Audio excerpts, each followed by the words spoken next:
Hello दोस्तों, Trilok innovation channel में आज आपका स्वागत है। दोस्तों देख लो, बोर्ड चेंज हो चुका है पूरे तरीके से।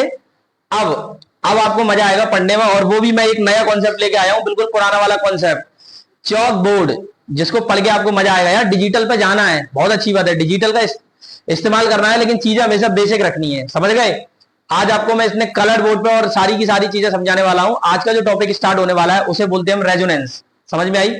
तो आज का जो टॉपिक है एसी का सबसे इंपॉर्टेंट टॉपिक है, और पेपर में इसमें इस टॉपिक से सबसे ज्यादा क्वेश्चंस पूछे जाते हैं। दोस्तों एक बात का हमेशा याद रखना कि इस टॉपिक से, मतलब जो रेजोनेंस का टॉपिक है, इस टॉपिक में सबसे ज्यादा वो क्वेश्चंस पूछे जाते हैं, इससे रिलेटेड फॉर्मूले पूछे जाते हैं, इससे रिलेटेड छोटे छोटे न्यूमेरिकल ही पूछे जाते हैं। तो वो न्यूमेरिकल का फॉर्मूला ही बताऊंगा कि किस न्यूमेरिकल पर सबसे ज्यादा फॉर्मूला, मतलब कौन सा न्यूमेरिकल किस फॉर्मूले पर सबसे ज्यादा पूछा जा रहा है, ठीक है ना। तो आज हम सारी की सारी चीजें क्लियर करेंगे और अच्छे से समझेंगे, ठीक है दोस्तों।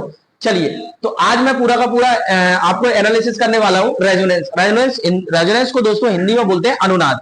क्या बोलते हैं दोस्तों? अनुनाद। अब मैं बात करता हूं अनुनाद होता क्या है, रेजोनेंस होता क्या है। आपने अपने बचपन में बहुत सारी चीजों को पढ़ा होगा कि यार रेजोनेंस है क्या चीज, आखिर है क्या है रेजोनेंस। तो आज आप बिल्कुल की बिल्कुल पूरे तरीके से प्रैक्टिकली समझेंगे कि रेजोनेंस क्या है। मैं आपको समझाऊंगा बहुत ही आसान शब्दों में और अलग अलग एग्जाम्पल के साथ, ठीक है दोस्तों। चलिए स्टार्ट करते हैं। देखो, सबसे पहले मैं बात करता हूं रेजोनेंस। रेजोनेंस कुछ नहीं होता, जब दो लोगों की फ्रीक्वेंसी मैच कर जाए। क्या मैच कर जाए दोस्तों? जब दो लोगों की फ्रीक्वेंसी मैच कर जाए तो उनके बीच में आदान प्रदान बहुत मैक्सिमम होने लगता है। अब ये क्या कहने वाला हूं, देखिए। जैसे मान लो कि मैं कहीं लड़की देखने गया या कोई मुझे देखने आया, तो मेरा रिश्ता केवल वहीं तय होगा जहां हम दोनों की फ्रीक्वेंसी मैच कर जाएगी। फ्रीक्वेंसी मैच करने का मतलब यह है कि हम दोनों का सबसे पहले तो रिलीजियस एक हो, है ना, ऐसा हो, या हम दोनों की सोच एक हो, हम दोनों एक ही सेक्टर पे काम करने वाले हो, हम दोनों सेम पढ़े लिखे हो। जहां चीज सेम वाली आ जाती है वहां मैक्सिमम आउटपुट मिलने लगता है। क्या ये बात समझ में आई? क्या ये पॉइंट क्लियर है? तो इसी चीज से हम कह सकते हैं कि जब दो लोगों की फ्रीक्वेंसी आपस में मैच करने लगती है तो समझ जाना कि उनके बीच में अब रेजोनेंस आ गया। मतलब क्या होता है कि जब हम कॉलेज पर्टिकुलरली एग्जांपल बताता हूं कि रेजोनेंस का एग्जांपल है क्या एक्चुअलिटी में। देखिए दोस्तों, आपने ज्योग्राफी में देखा होगा भूकंप आता है, तो भूकंप कब आता है? भूकंप के आने के बाद होता क्या है एक्चुअलिटी में? जब भूकंप आता है तो धरती क्या करती है? वाइब्रेट करने लगती है। तो धरती जब वाइब्रेट कर रही है, जब एक फ्रीक्वेंसी पे वाइब्रेट करने लगती है, तो धरती से निकलने वाली भूकंप तरंगें जो होती हैं, उनकी फ्रीक्वेंसी आपके बने हुए मकान की फ्रीक्वेंसी से अगर मैच कर गई तो आपका पूरा का पूरा मकान नीचे ढह जाएगा। क्या ये बात समझ में आई? क्या ये पॉइंट क्लियर हुआ? मतलब एकदम से मैक्सिमम आउटपुट आ जाएगा और एनर्जी ट्रांसफर हो जाती है। ये समझ में आया? जब दो लोगों की फ्रीक्वेंसी आपस में मैच कर गई तो उस समय मैक्सिमम आउटपुट ट्रांसफर हो जाता है। क्या हो जाता है दोस्तों? मैक्सिमम आउटपुट ट्रांसफर हो जाता है। क्या ये बात समझ में आई? क्या भूकंप का एग्जांपल समझ में आया? क्या कॉलेज का एग्जांपल समझ में आया? मैं आपको एक और चीज बता सकता हूं। बचपन में आप जब टीवी चला करती थी तो आप उसमें एक एड आया करता था जिसमें एक लड़की बहुत तेज शीशे के आगे चिल्लाया करती थी, आ करके एक गाना सुनाया करती थी, और इतनी तेज चिल्लाती थी, थोड़ी देर बाद आप देखते थे वो कांच का ग्लास एकदम से फूट जाता था। याद है आपको वो वाला एग्जांपल? तो जब आप भड़बड़ा के जब ग्लास फूटता था तो कहते थे ये क्या हो गया। इसका मतलब ये है कि उसकी निकली हुई मुंह से जो फ्रीक्वेंसी जैसे ही कांच के ग्लास से मैच करेगी, कांच का ग्लास टूट जाएगा। क्या ये बात समझ में आई? क्या ये पॉइंट क्लियर हुआ? तो क्या आप समझ सकते हैं कि इसका क्या उपयोग है भाई? अब इसका मैं एक और प्रैक्टिकल एग्जांपल ले रहा हूं, वो है आपका रेडियो। एफएम का नाम आपने सुना होगा। तो एफएम में जब आप फ्रीक्वेंसी धीरे धीरे मैच कराते हैं तो शुरुआत में खड़खड़ चड़कड़ पड़कड़ की आवाज सुनाई आती है, याद है ना? खड़खड़ है, चड़चड़ है, पड़पड़, इसकी आवाज सुनाई करती है। फिर धीरे धीरे आप फ्रीक्वेंसी और बढ़ाते हैं, मतलब जिसमें जैसे बोलते हैं ना कि रेडियो 92.673 या 95.474, मतलब जो फ्रीक्वेंसी दी रहती है, धीरे धीरे आप उस फ्रीक्वेंसी की तरफ जाने लगते हैं। तो उस फ्रीक्वेंसी से जाते जाते आपका गाना धीरे धीरे क्लियर सुनाई पड़ने लगता है। और जैसे ही आप उस फ्रीक्वेंसी को अचीव कर लेते हैं, तत्काल आपको गाना सुनाई देने लगता है। क्या ये बात समझ में आई? क्या ये पॉइंट क्लियर हुआ? या मैं एक और एग्जांपल ले सकता हूं, अगर आप उस फ्रीक्वेंसी से आगे जाते हैं तो इस समय क्या हो जाता है? दोनों चीजें मैच हो जाती हैं, एक साथ मिक्स होने लगती हैं, तो इस चीज को बोलते हैं फ्रीक्वेंसी। अरे ये बात समझ में आई? क्या ये पॉइंट क्लियर हुआ? ये फ्रीक्वेंसी मैच नहीं हो पा रही है, इसीलिए आपको पर्टिकुलर आवाज नहीं आ पा रही। ये बात समझ में आई? क्या ये पॉइंट क्लियर हुआ? तो मुझे लगता है मैंने इतने सारे एग्जांपल आपको रेजोनेंस में समझाया, ये रेजोनेंस आपके दिमाग में परमानेंटली बैठ गया। भाई रेजोनेंस का मतलब ही होता है कि अपनी फ्रीक्वेंसी को दूसरे के साथ मैं। क्या ये पॉइंट क्लियर हुआ? आपकी जिस दिन फ्रीक्वेंसी आपके सिलेबस से मैच कर जाएगी उस दिन आपका पेपर निकल जाएगा। दोस्तों ये बात आपको क्लियर हुई कि नहीं हुई कि जैसे ही आपकी फ्रीक्वेंसी आपके सिलेबस से मैच कर गई तो आप पूरा का पूरा मैक्सिमम आउटपुट अपने अंदर ट्रांसफर कर लेंगे और जाके एग्जांपल में पेपर को निकाल देंगे। क्या ये बात समझ में आई दोस्तों? कितने सारे एग्जांपल में मैंने आपको समझाया कि रेजोनेंस होता क्या है। अब हम चलते हैं किताब की वो चीजों पे जो किताब में रेजोनेंस लिखा होता है। सबसे पहले बात करते हैं कि रेजोनेंस को हिंदी में बोलते हैं दोस्तों अनुनाद। ठीक है, क्या लिखा हुआ है? फ्रीक्वेंसी जब मैच करती है तो आउटपुट मैक्सिमम होता है। क्या ये बात समझ में आई कि जब फ्रीक्वेंसी मैच करती है तो आउटपुट मैक्सिमम होता है। इसी चीज को हम क्या बोलते हैं दोस्तों? रेजोनेंस कहते हैं। अब रेजोनेंस दो प्रकार के होते हैं, एक होता है सीरीज रेजोनेंस और एक होता है पैरेलल रेजोनेंस। भाई ये सीरीज रेजोनेंस क्या है और पैरेलल रेजोनेंस क्या है, इसको बहुत आसानी से समझ सकते हैं। सीरीज रेजोनेंस जहां पे RLC क्या है दोस्तों? RLC, ये पॉइंट क्लियर हुआ। सीरीज में कनेक्ट कर दिए जाएंगे तो रेजोनेंस सीरीज टाइप का हो जाएगा। जहां पे RLC को पैरेलल में कनेक्ट कर देंगे तो रेजोनेंस पैरेलल हो जाएगा। अब सबसे ज्यादा अगर आप किसी भी जगह इंटरव्यू देने जाएंगे तो रेजोनेंस से सबसे शानदार क्वेश्चन पूछा जाता है कि ऐसे कौन से एलिमेंट है जो रेजोनेंस कराने की ताकत रखते हैं। भाई सीधा सा कॉन्सेप्ट है, रेजिस्टेंस का इतना लेवल नहीं है कि वो रेजोनेंस कराए। रेजोनेंस हमेशा इंडक्टेंस और कैपेसिटेंस की गतिविधियों के कारण होते हैं। शुद्ध हिंदी में इसको बोले मतलब कि जो रेजिस्टेंस और इंडक्टेंस है इन दोनों के काम करने के कारण रेजोनेंस पैदा होता है। हम दूसरे शब्दों में किताबी ज्ञान में हम ये कह सकते हैं कि जहां जहां एनर्जी स्टोरिंग एलिमेंट होंगे वहां रेजोनेंस आने की पूरी संभावना होगी। अब आपके मन में यह बात आएगी, क्या दो इंडक्टर मिलकर चुंबक के जो दो पोल है वो नॉर्थ मिलकर रेजोनेंस पैदा कर देंगे? नहीं। क्या दोनों मतलब हमेशा अपोजिट पोलरिटी होना चाहिए? रेजोनेंस के लिए हमेशा क्या चाहिए दोस्तों? Opposite polarity. अरे क्या ये पॉइंट क्लियर हुआ? क्या ये मेरी बात समझ में आई? तो आपको एक इंडक्टर चाहिए और दूसरा कैपेसिटर चाहिए। ये बात समझ में आई? एक इंडक्टर भी एनर्जी स्टोरिंग एलिमेंट है, कैपेसिटर भी एनर्जी स्टोरिंग एलिमेंट है। तो ये दोनों टाइप के चाहिए। दो कैपेसिटर मिलकर रेजोनेंस नहीं करा सकते, दो इंडक्टर मिलकर एनर्जी नहीं करा सकते। तो हम ये कह सकते हैं यार ये बात बिल्कुल सही नहीं है कि एनर्जी स्टोरिंग एलिमेंट आपका रेजोनेंस कराएंगे। नहीं, ये बात अधूरी है। पूरी बात जब होगी जब जो आपका एनर्जी स्टोरिंग एलिमेंट है वो आपके अपोजिट पोलैरिटी के भी होना चाहिए। ये बात समझ में आई? मतलब एक इंडक्टर और एक कैपेसिटर मिलकर रेजोनेंस पैदा करेंगे, ना कि दो इंडक्टर और दो कैपेसिटर। अरे यार ये बात क्लियर हुआ कि नहीं हुआ मेरे प्यारे दोस्तों, मेरे प्यारे भाइयों, मेरे प्यारी बहनों? क्या ये आपका कॉन्सेप्ट क्लियर हुआ कि नहीं हुआ? चलिए अब हम आगे चलते हैं। अब हम बताते हैं, देखो जब हमने RLC को सीरीज में कनेक्ट कर दिया, आप खुद देख रहे हैं कि एक इंडक्टर और एक कैपेसिटर, इसका तो कोई लेना देना ही नहीं है, ये रेजोनेंस में नहीं आता। अब हम बात करते हैं जब इसका रेजोनेंस में कोई वही नहीं है तो फिर इसको ले क्यों रहे हैं? दोस्तों एक्चुअलिटी में हमने लिया तो इंडक्टेंस और कैपेसिटेंस है, फिर ये क्यों दिखा रहे हैं? भाई ये प्रैक्टिकल सर्किट है। आप किसी भी सर्किट को लेंगे तो उसका खुद का तो कुछ ना कुछ तो रेजिस्टेंस होगा दोस्तों। ये पॉइंट क्लियर हुआ कि जो भी आपका खुद का रेजिस्टेंस होगा वो रेजिस्टेंस को हम यहां शो करते हैं और ये सीरीज में कनेक्टेड है। क्या ये बात समझ में आई? ये मेरा सोर्स सप्लाई लगा है। अब हम आगे चलते हैं भाई। अब रेजोनेंस की सारी शर्तों को अच्छे से समझते हैं। सबसे पहली बात तो इसमें लगाया गया voltage Vm sin omega t है। दूसरा, अगर हम इंपीडेंस की बात करें दोस्तों, मैंने पिछले सर्किट में मैंने आपको पढ़ाया था सीरीज सर्किट, RLC सर्किट, वहां मैंने बहुत अच्छे से क्लियर किया था इंपीडेंस क्या है, एडमिटेंस क्या है।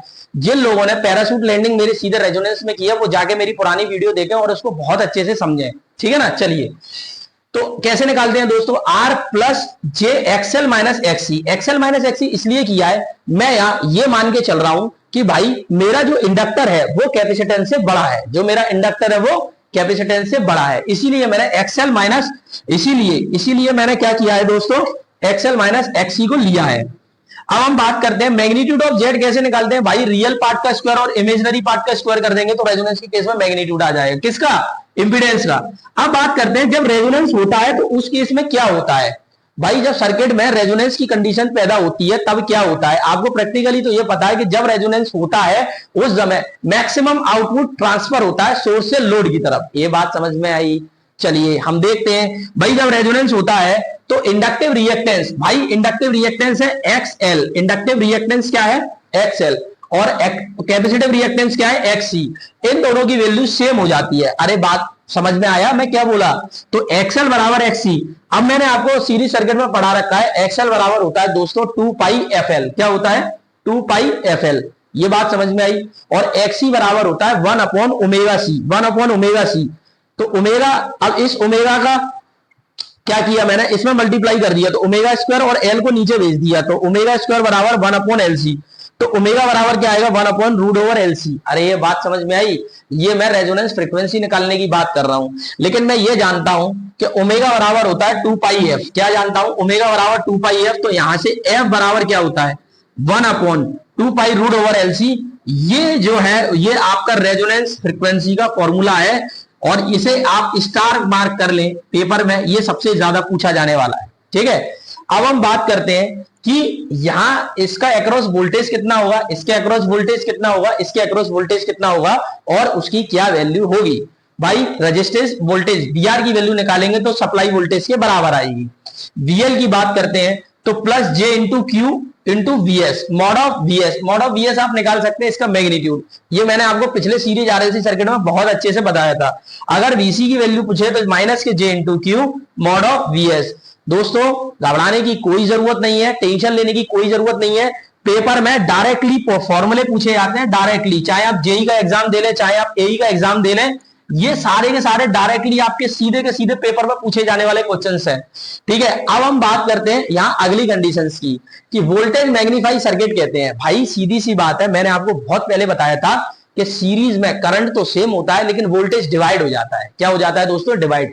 तो सीरीज रेजोनेंस सर्किट को हमेशा वोल्टेज मैग्निफिकेशन सर्किट कहते हैं। क्या कहते हैं? वोल्टेज को ये मैग्नीफाई करता है। और करंट एक्सेप्टर सर्किट कहते हैं इसको। अब आपसे क्वेश्चंस पेपर में किस तरीके के पूछे जाएंगे उसको आप समझ लें। पेपर में ये क्वेश्चंस पूछा जाएगा कि किसी भी सीरीज रेजोनेंस को, या ऐसे कह देंगे कि भाई वोल्टेज मैग्निफिकेशन किसको कहते हैं, सीरीज रेजोनेंस को, पैरेलल रेजोनेंस को, दोनों को, इनमें से कोई नहीं। तो आप क्या आंसर लगाएंगे? Series resonance. अब हम इसकी बात करें तो ये हमेशा करंट एक्सेप्टर सर्किट कहते हैं इसको, और इसको बोलते हैं वोल्टेज मैग्नीफाई सर्किट कहते हैं। क्या ये बात समझ में आई? अब हम बात करते हैं आगे क्वालिटी फैक्टर। ये क्या चीज है? एक नया फैक्टर है, इसको पढ़ेंगे, फिर इसके बाद हम सीरीज रेजोनेंस को फिर से कंटिन्यू करेंगे। ठीक है ना? हम बात करते हैं क्वालिटी फैक्टर। देखो दोस्तों, मैं आपको एक सिंपल सी बात बता देता हूं कि यार एक बात बताओ, क्वालिटी का मतलब क्या होता है? किसी चीज की अच्छी गुणवत्ता, किसी चीज की शुद्धता, उसकी क्वालिटी कहलाती है। जैसे मैं पढ़ाई करता हूं, लेकिन एक दिन पढ़ता हूं और 20 दिन का गैप देता हूं, क्या मेरी क्वालिटेटिव पढ़ाई है? नहीं, बहुत घटिया पढ़ाई है। क्वालिटी मतलब कितना अच्छा रेजोनेंस हुआ, कितना मैक्सिमम ट्रांसफर हुआ, कितनी अच्छी फ्रीक्वेंसी मैच कराई, उस चीज को बताने के लिए एक फैक्टर की आवश्यकता होती है, उसको हम बोलते हैं क्वालिटी फैक्टर। ये बात समझ में आई? क्वालिटी फैक्टर का फॉर्मूला होता है दोस्तों, इसको क्यू से डिनोट करते हैं। तो क्यू बराबर 2 पाई मैक्सिमम एनर्जी स्टोर्ड। भाई कितनी एनर्जी पहले स्टोर हुई, फिर एनर्जी डेसिपेटेड साइकिल पर साइकिल। ये बात समझ में आई? मतलब इस बात का ये है कि सबसे पहले हमने कितनी तो एनर्जी स्टोर करी, उसके बाद कितनी एनर्जी हमने खर्च करी। मैंने ये बात बहुत अच्छे से बताई थी, चाहे इंडक्टर हो चाहे कैपेसिटर हो, ये अपनी एनर्जी को वेस्ट या अपने एनर्जी को डेसिपेट या अपने एनर्जी को खर्च किसकी मदद से करते हैं दोस्तों? रेजिस्टेंस की मदद से करते हैं। इसीलिए तो हमने इस महाराज को ले रखा है। इसका काम ही है कि भाई मैं तो एनर्जी खाने के लिए ही पैदा हुआ हूं। किसके लिए पैदा हुआ हूं दोस्तों? एनर्जी खाने के लिए ही पैदा हुआ हूं। तो ये बात समझ में आई आपको? ये पॉइंट क्लियर हुआ? तो मैक्सिमम एनर्जी स्टोर्ड, हमने कितनी एनर्जी स्टोर कर ली और कितनी एनर्जी हमने धीरे धीरे करके खत्म कर दी। क्या ये बात समझ में आई? क्या ये पॉइंट क्लियर हुआ? अब हम बात करते हैं सीरीज रेजोनेंस के ग्राफ का। भाई हमको पेपर में ज्यादातर जो ग्राफ पूछा जाता है करंट वर्सेस फ्रीक्वेंसी का पूछा जाता है। कौन सा पूछा जाता है दोस्तों? करंट वर्सेस फ्रीक्वेंसी का। ठीक है ना? तो ये y एक्सिस पे हम अपनी करंट लेंगे और x एक्सिस पे हम लेंगे अपनी फ्रीक्वेंसी। ये ओमेगा, ओमेगा हमारी होती है एंगुलर फ्रीक्वेंसी, है ना? अगर ओमेगा बराबर 2 पाई एफ रख देंगे, ओमेगा बराबर क्या रख देंगे दोस्तों? 2 पाई एफ, तो हमारी कौन सी फ्रीक्वेंसी हो जाएगी? फिर रेडियन फ्रीक्वेंसी नहीं रहेगी। ठीक है ना? चलिए देखो, अब ये ग्राफ मैंने, आप देख रहे होंगे कि शुरुआत के टाइम पे ये ग्राफ थोड़ा सा ऊपर जा रहा है और फिर मैक्सिमम जाने के बाद फिर ये नीचे की तरफ जा रहा है। ये इसका ग्राफ का पीक पॉइंट है। ठीक है ना? तो ये ग्राफ को यहां मैं लेकर उतार के आया, तो ये मेरा ओमेगा 1 है, इस पॉइंट से मैंने इसको काटा तो ये मेरा ओमेगा 2 है। ठीक है? और ये मैक्सिमम पॉइंट पे जो मैं नोट कर रहा हूं, मैक्सिमम पॉइंट पे जो मैं नोट कर रहा हूं, ये मेरा ओमेगा नोट है। तो दोस्तों इसको मैं बोलता हूं रेजोनेंस फ्रीक्वेंसी। ये मेरी लोअर कट ऑफ फ्रीक्वेंसी है, ये मेरी हायर कट ऑफ फ्रीक्वेंसी है। यार एक बात बताइए, ये मेरी एक्स एक्सेस है, यहाँ पे वैल्यू 0 है, फिर 1 2 3 4 5, मतलब इस तरफ जाऊंगा तो वैल्यू क्या है लोअर, और इस तरफ जाऊंगा तो वैल्यू क्या है हायर। तो ये लोअर कट ऑफ फ्रीक्वेंसी है और ये हायर कट ऑफ फ्रीक्वेंसी है। तो ओमेगा 1 को हम क्या बोलते हैं, लोअर कट ऑफ फ्रीक्वेंसी, और ओमेगा 2 को बोलते हैं हायर कट ऑफ फ्रीक्वेंसी। ठीक है ना। चलिए अगर मैं इन दोनों फ्रीक्वेंसी का डिफरेंस ये जगह देता हूं, ये गैप लेता हूं, तो ये मेरा गैप कहलाता है बैंडविड्थ। बैंडविड्थ का मतलब होता है दो फ्रीक्वेंसी के बीच की जगह, दो फ्रीक्वेंसी के बीच की जगह को हम क्या बोलते हैं, बैंडविड्थ। क्या ये बात समझ में आई। चलिए अब हम उसने ये कहा है कि इस मैक्सिमम में, यहां इस पॉइंट पे मैक्सिमम होती है करंट की वैल्यू, तो मैक्सिमम कितनी होती है, Vs अपॉन आर। मतलब इस बात का ये है कि यहां पे जब रेजोनेंस फ्रीक्वेंसी, जब रेजोनेंस आता है उस समय करंट की वैल्यू कितनी जा रही है, मैक्सिमम। दिख रहा है, मैक्सिमम वैल्यू है, और वो कितनी है, Vs अपॉन आर। अगर मैं ओमेगा 1 की वैल्यू निकालूं तो यहां जेड के फॉर्म में दर्शाते हैं, जेड बराबर √2 into R minus of 45, minus of 45। अगर ओमेगा 2 की वैल्यू निकालूं तो Z equal to √2 of R plus 45। Minus 45 ये बता रहा है कि पहले ग्राफ लैगिंग नेचर का होगा या लीडिंग नेचर का होगा, ये आप बताएंगे। मैंने बता चुका है कि माइनस प्लस क्या दर्शाते हैं, बस आपको इस चीज का ध्यान रखना है। ये मुझे कमेंट में बताएंगे कि भाई ओमेगा 1 का फॉर्मूला क्या है, ओमेगा 2 का फॉर्मूला क्या है। फिर मैंने समझाया था बैंडविड्थ। भाई ये बताओ कि बैंडविड्थ मतलब क्या है। बैंडविड्थ का मतलब ये है, बैंडविड्थ का मतलब ये है ओमेगा 2 माइनस ओमेगा 1। क्या है दोस्तों, ओमेगा 2 माइनस ओमेगा 1, और इन दोनों का जो डिफरेंस है वो आता है आर अपॉन एल या R upon 2 pi L. Paper में सीधा फॉर्मूला पूछ सकता है कि बैंडविड्थ निकालिए, आर की वैल्यू दे देगा, एल की वैल्यू दे देगा, 1 अपॉन 2 पाई आर, 1 अपॉन मतलब नहीं रखेंगे, आर अपॉन 2 पाई एल या आर अपॉन एल से भी निकाल सकते हैं। अरे ये बात समझ में आई, क्या ये पॉइंट क्लियर हुआ। ठीक है, यहां आप ओमेगा के फॉर्म में रखेंगे, यहाँ एफ के फॉर्म में रखेंगे, ये एफ बराबर होता है, क्या होता है दोस्तों, यहां पे हम देखेंगे तो ये एफ की वैल्यू है, एफ बराबर, क्योंकि ओमेगा बराबर 2 पाई एफ, तो 2 पाई यहां आ गया, एफ यहां रह गया, है ना। ये वैल्यू आपकी ओमेगा है, ओमेगा है ना, ये है ओमेगा के फॉर्म में है। ये बात समझ में आई, क्या ये पॉइंट क्लियर हुआ। अब हम बात करते हैं, इस ग्राफ को डिटेल में पढ़ेंगे अभी हम आगे वाले सेक्टर में, है ना। अभी इसको कंफ्यूजन ना हो, अभी इसको छोड़ दें, इसको मैं जब नेक्स्ट क्लास लूंगा उसमें पहले मैं आपको इस ग्राफ को, सीरीज रेजोनेंस के ग्राफ को पूरा डिस्कशन करूंगा, फिर पहले रेजोनेंस स्टार्ट करेंगे। क्या ये बात समझ में आई, क्या आपको यहां तक समझ में आई, जितने फॉर्मूले लिखे हैं। भाई बैंडविड्थ का फॉर्मूला होता है रेजोनेंस फ्रीक्वेंसी बटे क्वालिटी फैक्टर। क्या होता है, रेजोनेंस फ्रीक्वेंसी बटे क्वालिटी फैक्टर। अरे दोस्तों क्या ये बात समझ में आई, क्या ये पॉइंट क्लियर हुआ।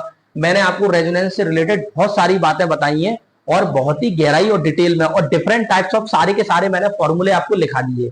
तो आज की क्लास क्या आपको समझ में आई दोस्तों। जितने लोगों को ये रेजोनेंस समझ में आया हो, इस रेजोनेंस में मजा आया हो, तो प्लीज मेरे चैनल को सब्सक्राइब करिए। सब्सक्राइब करने का मतलब मेरा ये नहीं है कि मैं अपने आप को फेमस, मेरा मतलब ये है कि जितने लोग इस मतलब इसको देखेंगे या सब्सक्राइब करेंगे तो ये वीडियो और उन लोगों तक पहुंचेगी जिनको फ्री ऑफ कॉस्ट मुझसे पढ़ना है। ये पूरा का पूरा सिलेबस है, जितने भी जेई का बैच है, जितना भी मतलब जो भी आप हिंदुस्तान में टेक्निकल का पेपर देना चाहते हैं, तो आपका कॉन्सेप्ट एकदम से क्लियर रहेगा और आप फ्री ऑफ कॉस्ट सारी चीजें मुझसे सीखेंगे। पेड आपको नहीं मिलेगा, बिल्कुल फ्री मिलेगा। बस इसकी यही फीस है कि आप इस चैनल को सब्सक्राइब करिए। क्या ये बात समझ में आई, क्या ये पॉइंट क्लियर हुआ। तो आज की क्लास में दोस्तों इतना ही। थैंक यू दोस्तों।